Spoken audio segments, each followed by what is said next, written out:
Assalamualaikum warahmatullahi wabarakatuh. Kali ini saya akan mendongeng dengan judul Pelatih Kuda Kesayangan Raja, karya Widya Suwarna. Raja memiliki kuda putih yang sangat istimewa. Si putih ini dilatih oleh Pak Kule, sehingga kuda ini hanya akan menuruti apa-apa yang diperintahkan oleh sang raja. Si putih akan tetap berdiri tegar meskipun peluru berdesing di kanan kiri telinganya, atau bila sebatang anak panah menancap di kakinya pun ia akan tetap berdiri. Bahkan ketika ada seekor buaya 2 meter dekat dengan kaki sang kuda pun hanya diam karena raja tidak memerintahkannya untuk berjalan. Jika sang raja memerintahkan berhenti, ia pun akan berhenti. Ketika sang raja berburu, tiba-tiba seekor ular berlahan-lahan datang mendekati kaki sang kuda. Si putih pun diam karena raja tidak memerintahkan apa-apa.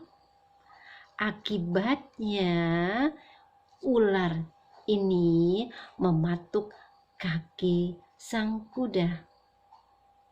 Pada saat itu, Pak Kole, pelatih kuda, sedang menyiapkan rumput dan dedak untuk makanan si putih.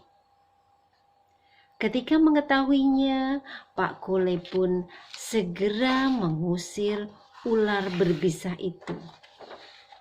Pak Kole datang membawa parang dan mengusir ular. Namun naas, nyawa si putih sudah tidak bisa tertolong lagi. Raja tahu bahwa itu bukanlah kesalahan Pak Kole. Akan tetapi, menurut hukum kerajaan yang berlaku, Pak Kole harus dihukum mati karena telah lalai menjaga kuda kesayangan sang raja. Raja sangat sedih. Mencari pelatih sebaik Pak Kole tentu bukanlah hal yang mudah. Juga tidak pantas Pak Kole harus dihukum mati, karena itu bukanlah kesalahan Pak Kole. Lalu sang raja memberikan saran kepada para menteri agar hukum yang berlaku itu diganti. Namun sang menteri menjawab, tidak bisa sang raja, karena hukuman itu sudah bertahun-tahun lamanya digunakan. Akhirnya raja meminta para menterinya untuk berunding, untuk bermusyawarah dan menentukan apakah layak Pak Kole itu dihukum mati. Raja makin sangat sedih. Raja ingin para menterinya ini mengetahui betapa bijaknya Pak Kole. Baik,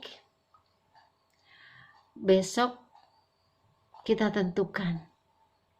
Biarlah Pak Kole memilih cara kematian yang ia inginkan. Kita tidak perlu menyediakan tiang gantungan. Siapa tahu ia punya ide yang lain. Usul sang raja kepada menterinya. Para menteri pun setuju dengan usulan sang raja. Lalu keesokan harinya, pada saat penentuan hukuman, Pak Kole jalan mendekat kepada sang raja. Terlihat di sana tiang gantungan sudah disiapkan. Sang raja pun bertanya kepada Pak Kole, Pak Kole, jawab pertanyaan ini dengan jujur ya. Kematian yang bagaimana yang Bapak inginkan? Tanya sang raja. Pak Kole pun menjawab, kematian yang sesuai waktu yang ditentukan oleh Tuhan, bukan yang diputuskan oleh manusia. Tuhan berkuasa hidup dan matinya seseorang. Yang muda belum tentu mati belakangan.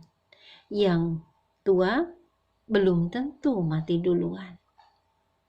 Para menteri pun terkesimak diam. Mereka sadar bahwa Pak Kule memang sangat bijaksana. Pak Kule tidak pantas dihukum mati. Mereka juga sadar bahwa sang raja sangat menyayangi Pak Kule. Akhirnya Pak Kule tidak jadi dihukum mati. Sang raja membeli kuda baru. Kali ini Pak Kule melatih sang kuda tersebut menjadi kuda yang cerdas, menjadi kuda yang pintar, menjadi kuda yang bisa menghindari bahaya walau tidak diperintah oleh sang raja. Demikian dongeng pelatih kuda kesayangan raja karya Widya Suwarna. Hikmah yang bisa kita petik dari dongeng ini adalah sebelum memutuskan hukuman, alangkah sebaiknya bermusyawarah terlebih dahulu dengan hati yang jernih. Jangan menghukum seseorang yang tidak bersalah dan jadilah pemimpin yang adil. Beri kesempatan kepada seseorang untuk berpendapat. Jadilah pribadi yang merdeka, pribadi yang mandiri, pribadi yang cerdas, pribadi yang tidak tergantung kepada orang lain, pribadi yang tidak mudah diatur oleh orang lain, dan pribadi yang mampu menghindari apabila terjadi bahaya mengancam pada dirinya. Terima kasih. Assalamualaikum warahmatullahi wabarakatuh.